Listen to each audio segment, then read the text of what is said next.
I don't make the news. I report your stories, the stories that matter. And we do our best to ensure that we report only what we know as fact, because facts matter. Does not support that bill. Neither does any Aboriginal women's organization in this country. Every woman. I don't care if any group doesn't support it. Every no woman. Aboriginal women's group supports it. You know what? Every woman should be free from violence, and every woman. Let me begin by expressing my heartfelt sympathies and condolences to the family of Tina Fontaine, and indeed to all the families of the missing and murdered Aboriginal women over the last 30 years.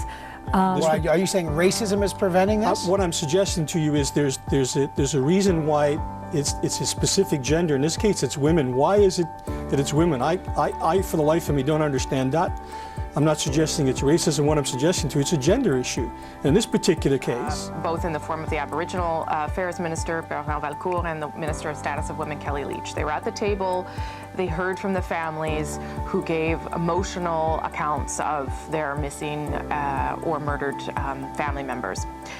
That for some was seen as a big step forward. They didn't show up at the... And in terms of reaction to this, thinking particularly from within Canada's First Nations, within the Indigenous people themselves, you mentioned they were part of the decision to shut down commentary. Now that you have done that, what kind of reaction have you heard?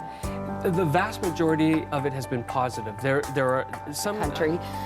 It certainly came as being horrific news for Aboriginal groups and many others. And, you know, this demands a response of government, an email response. Stuff out.